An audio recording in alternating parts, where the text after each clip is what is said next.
Parliamentarians की स्कीमों के 7 अरब रुपए की कटौती बहाल करने का फैसला। काबीना डिवीजन ने वजीर आजम की इजाज़त से समरी ECC को भिजवा दी। वजीर खजाना की ज़ेर सदारत इक्तिसादी राब्ता कमेटी के आज होने वाले इजलास में पार्लियामेंटेरियंस की स्कीमों के लिए फंड्स की बहाली की समरी एजेंडे में शामिल है। इस बारे में जानते हैं डॉन न्यूज़ के नुमाइंदे ताहिर शेरानी से। ताहिर, क्या तफसीलात हैं?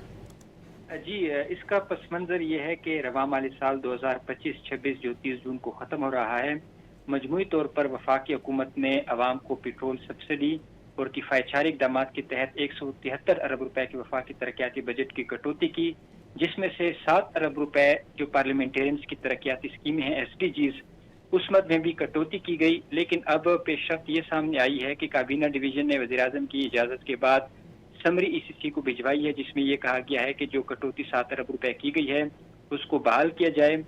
जो वजारत खजाना की जानिब से भी इस पर तजवीज़ से इत्तेफाक किया गया है और आज वजीर खजाना की ज़ेर सदारत जो शेड्यूल इजलास है उसके एजेंडे में भी ये समरी शामिल है और मंजूरी के बाद जो पार्लियामेंटेरियंस की तरक्याती स्कीमों का बजट है वो दोबारा 63 अरब रुपए से बढ़कर 70 अरब रुपए हो जाएगा, क्योंकि जब 7 अरब रुपए की कटौती की गई थी तो पार्लियामेंटेरियंस की तरक्याती स्कीमों के जो हुजम है वो 70 अरब रुपए से कम होकर 63 अरब रुपए रह गया है। जी, बहुत शुक्रिया ताहिर।